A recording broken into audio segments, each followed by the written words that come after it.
It's the VERGE Quick Outlaw Series, presented by TB Promotions. Welcome, everybody.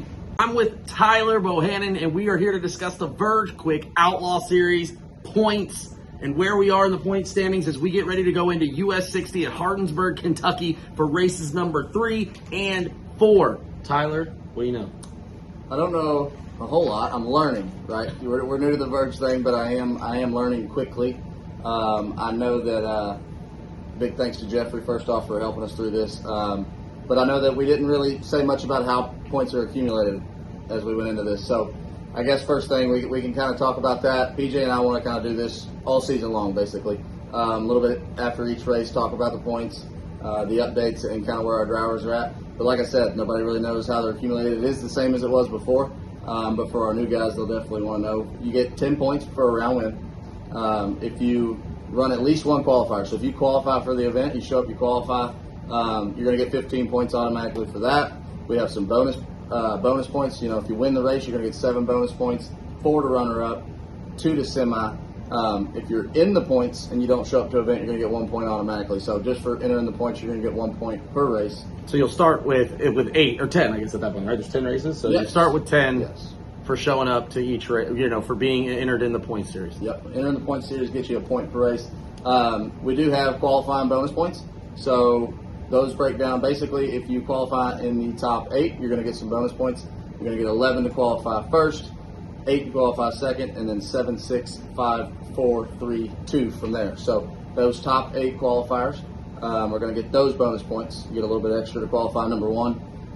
But the qualifying bonus points is cool to me because that's kind of a big deal for what we're doing with an index race. Yeah, 1,000% gives you an opportunity. If you go 470 or you go 450, really allows you to get some bonus points if you get bowed out maybe first round, but you get those 11 bonus points for being number 1 qualifier. It's a big, it's a big swing. It keeps you in the race all year. It's over a round. Yeah. So, qualifying number 1 is 11 points, a round wins 10. So that's, if you qualify number 1 and, Sure. a couple of races, that's going to give you 2 extra rounds over a guy that maybe one more race than you. Sure. So we do have the tiebreakers kind of figured out if we run into that. In the event of a tie in points for 1st through 10th, most wins is going to be the first tiebreaker. So if you're tied for the lead, we're going to go to most wins. If you got the same amount of wins, we're going to go to runner-ups. If both of those are still the same, we're going to go to overall rounds 1. And that obviously could be the same. And then we would go to best reaction time in the last completed round of competition. So, and if we get down to the 4th tiebreaker, man, what a year. That would be great. That'd be great storytelling all year long. It would be great, especially with as many parameters as we have for points. I mean, there's so many ways to accumulate points in this deal. Awesome. Is there anything for guys that maybe missed the first 2 races that they need to know for points or anything like that? They can still enter, obviously, right? Even if you missed the first 2. Yep. So we only take your best 8 out of 10. So, if you didn't come to the first race, you saw what we did, you saw our coverage of it, you're looking to get involved, you can still come to 8 races, run for 10 grand at each race, and enter the points. And you can still run all of those and still be at the same advantage as everybody else as far as accumulating points. So. Excellent. So that makes out great. So if you haven't started, you missed Beech Bend, we're going to US 60 next, then we're going to London, then we're coming back to Bowling Green, then we're going to Huntsville, Alabama. So make sure you join us. All right. Looking forward to that. I know, like I said, we want to do this after every race and kind of update everybody. So we are going to talk a little bit about that. We've got our Get 'em Performance 450 dragsters. And as I was tallying these up, I could already see after one race how the qualifying points would change things and the bonus points and stuff like that. But when you look at the top 5 in this, this was my first event seeing 450 and 470 index. But still, when you look at these names, I mean, these are just heavy hitters anytime they come to the racetrack. Tyler Smith, last year's defending points champion. I forgot. I didn't know that. So he comes out of the first weekend in the points lead. He's got 97 points.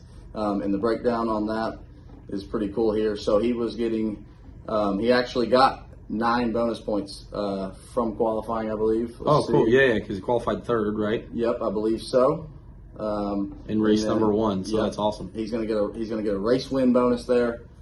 He's followed by Hunter Patton, who is at 88 points. So we got less than a round there. Todd Ewing at 85, Chris Cadle at 80, Paul Peterson at 72. That's going to be our top 5 going into race number 3, I guess, weekend number 2. And, you know, the cool thing to me is, like, when you look at the qualifying sheets, like, I know Hunter is really good at going, you know, 450 or whatever he's trying to go. So I think that he's going to really rely on qualifying bonus points, whereas a guy like Chris Cahill is going to rely on just beating them every time and you know, getting the bonus points from semis and runner-ups and stuff. So yeah, and the crazy thing is, Sean Langdon, who won and runner-up, didn't enter the points. Yep. So even crazier that we get that outside piece as we go to different racetracks. Guys who could run 450, you don't travel, but they want to race for 10 grand.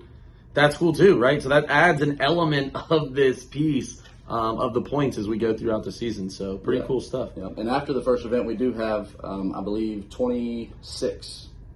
Also, the way the Excel sheet works, but yeah, so we got 26 450 dragsters entered, and like I said, the cool part, having the ability to drop some of these races. I mean, anybody's game. So there's a lot of guys on here outside the top 5 that I could see, you know, definitely making it in there. Big names like Barclay, Kaufman, Wiggins, you know, a lot of guys out throughout that. So 450 dragsters is looking fun right out of the get-go, and 470, the Rick's Powder Coating 470 class is pretty much the same way.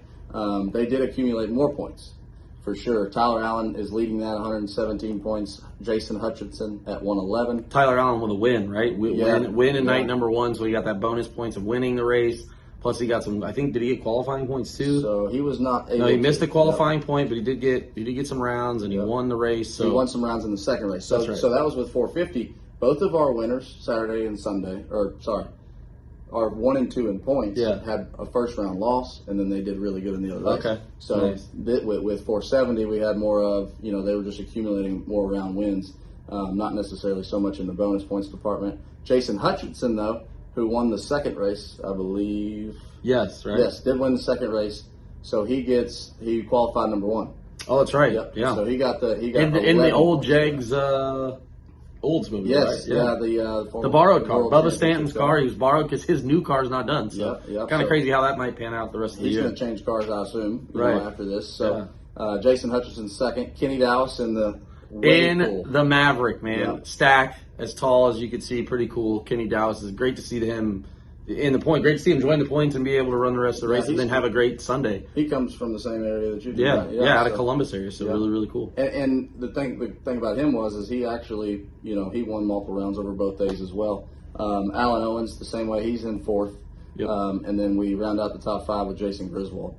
And those guys have 90 points and 75. So our top 3 in 450s currently separated at about 12 points, 17 for 470. You know, and this is only going to get better as it goes on. Yeah, so we're going to take, again, the best 8 races out of 10.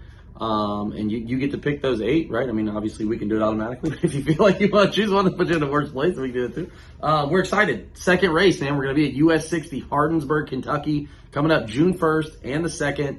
It's going to be electric. We're excited about it. The 470 and the 450 class has really got us excited. We've got more points to come as we move through the season with the junior dragsters. We'll add those in. We'll show the 450 Hub Saver and S&W Powersports, all of those folks. The Verge Outlaw Quick Series presented by TB Promotions is only getting better as we go through our first season here in 2024. And we look forward to seeing y'all next time.